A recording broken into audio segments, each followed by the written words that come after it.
महत्वाकांक्षी योजना के तहत 2017 में शिक्षा शास्त्र विभाग की स्थापना की गई, लेकिन आज भी शिक्षक संघ खुद को बंधुआ मजदूर मान रहे हैं।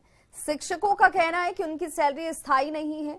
बार बार गुहार लगाने के बावजूद और राजभवन को पत्र सौंपने के बाद भी विश्वविद्यालय किसी की सुन नहीं रहा। यहां तक कि विश्वविद्यालय को नोटिस भी जारी किया गया है, लेकिन फिर भी वेतन स्थायी रूप से नहीं मिलते।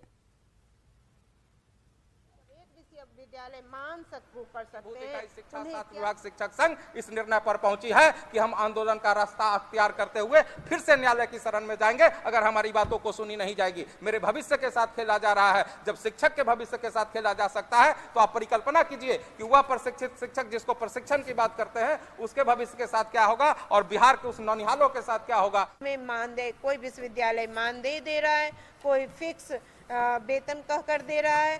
बिल्कुल जो यूजीसी का वेतनमान होना चाहिए, जो सैलरी होनी चाहिए, वह नहीं देकर बिल्कुल अपमानजनक स्थिति में लाकर रख दिया है और अब हम लोग बहुत मजबूर हो गए हैं। शेखपुरा के बरबीघा प्रखंड के मालदा अतिरिक्त स्वास्थ्य केंद्र में सुविधाओं का अभाव है, जिससे मरीजों को लाभ नहीं मिल रहा। 24 घंटे डॉक्टर और नर्स की ड्यूटी नहीं लगाई जा रही, जिससे अस्पताल में ताला लटका रहता है। ज्यादा जानकारी दे रहे हैं हमारे सहयोगी अजीत कुमार सिन्हा।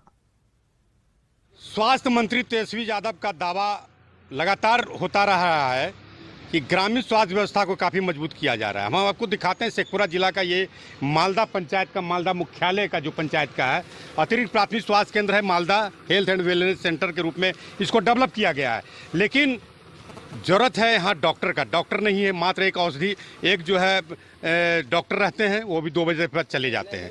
मरीजों को काफ़ी परेशानी होती है। आज भी गाँव के मरीज बरबीघा अथवा शेखपुरा जाते हैं, जबकि यहाँ के लोग लगातार आंदोलन कर रहे हैं, लेकिन कोई सुधि लेने वाला नहीं है।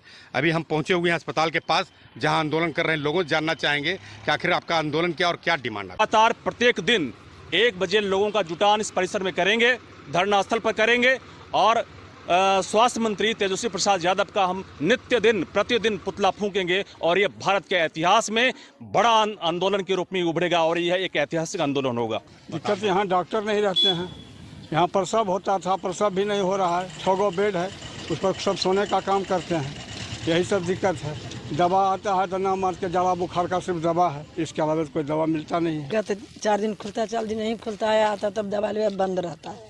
ज़्यादा बंदे रहा है तो इलाज कहाँ कराते हैं आप लोग जाके? कहाँ बरबीघा, जहाँ इलाज करे। यहाँ इलाज कुछ नहीं होता है। कहाँ होता है? गांव के लोगों को लाभ मिल सके, एम्बुलेंस की व्यवस्था होनी चाहिए। सारा संसाधन की जो कमी है उसको पूरा करना चाहिए, तभी आपका जो कथन है ग्रामीण स्वास्थ्य व्यवस्था मजबूत करने का, तभी ये दावा सफल हो सकता है। अजीत कुमार सिन्हा, न्यूज 18 शेखपुरा। कटिहार में हसनगंज प्रखंड के कालीगंज में किसान धान और मखाने की खेती छोड़कर अब मक्के की खेती पर जोर दे रहे हैं। मक्का की खेती से खाने के लिए बड़े शहरों से कंपनी के प्रतिनिधि गांव पहुंच रहे हैं और ज्यादा जानकारी दे रहे हैं हमारे सहयोगी सुब्रत गुहा। बिहार के सुदूर इलाका कटिहार में मक्का को गोल्डन दाना कहा जाता है और यहाँ किसान पूरी तरह मक्का के खेती पर आश्रित है। हालांकि ये जो इलाका है ये बाढ़ग्रस्त इलाका है। हसनगंज कालीगंज का ये इलाका है। कभी ये इलाका बाढ़ के दहशत के लिए जाना जाता था, लेकिन अब इस इलाके में किसान धान और मखाना छोड़ मक्का का खेती से जुड़े हुए और बड़े पैमाने पर लगभग 100 एकड़ से भी अधिक इलाके में मक्का की खेती होता है। उससे साथ एक बेहतर तस्वीर आपको दिखा रहे हैं। ये लोग अब मक्का से संभ्रांत हो चुके हैं, इसलिए मक्का से ही एक मंदिर जो मक्का के दाना है और ये देखिए मकई से ये मंदिर नुमा जो मॉडल है ये तैयार किया गया है और जो ग्रामीण इलाके में भी लोग इसे सेल्फी पॉइंट के रूप में भी इस्तेमाल करते हैं। ये मिक्स खेती होता था, धान और मखाना का और मक्का का भी होता था खेती, लेकिन मक्का का खेती में मुनाफा अधिक होने के कारण अब किसान लोग जो है कि मक्का में अधिक जोर देने लगे। 100 एकड़ से अधिक खेतों में मक्का की फसल होती है। अब पहले जो होता था क्या, मखाना की फसल लगाते थे, फिर धान की फसल लगाते थे। कभी कभी उनमें हम लोग को सही रेट मिलता था नहीं, लेकिन एक नई फसल मक्का आने से हम किसानों की तकदीर जो है बदल गई है। सबसे बड़ी बात है ना कि आने का तात्पर्य ये हुआ कि किसानों को जागृत करना कि किसान को कब क्या देना चाहिए ये भी बताना। बीज नहीं, बीज तो एक माध्यम है, लेकिन उसके साथ साथ पैदावार केवल बीज से नहीं होगा। आपको लास्ट कटाई तक उसमें क्या क्या डालना है, कब क्या डालना, पोटास कब डालना, यूरिया कब डालना, आपको ये बताने के लिए हम लोग को किसानों के पास जाना पड़ेगा। पर ये एक खूबसूरत तस्वीर है। लोग मक्का के सहारे जो अपनी जीविका को है वो और उन्नत कर रहे हैं और एक सुंदर सेल्फी पॉइंट बनाया गया है। जो भी अच्छे किसान हैं वो पहुंचते हैं और इस तरह की सेल्फी खिंचाते हैं और जो सम्रांत की प्रतीक है इस इलाके में मक्का, उसको दर्शाते हैं। सुब्रत, न्यूज़ 18 कटिहार। नालंदा के कुंडलपुर में जैन समाज ने भगवान महावीर की पूजा अर्चना की और इस दौरान भगवान महावीर का जलाभिषेक भी किया गया। आपको बता दें कि हर साल कुंडलपुर में भगवान महावीर की पूजा अर्चना की जाती है, जिससे राज्य के जैन समाज के लोग बड़ी संख्या में यहां पर इस पूजा में शामिल होने के लिए पहुंचते हैं।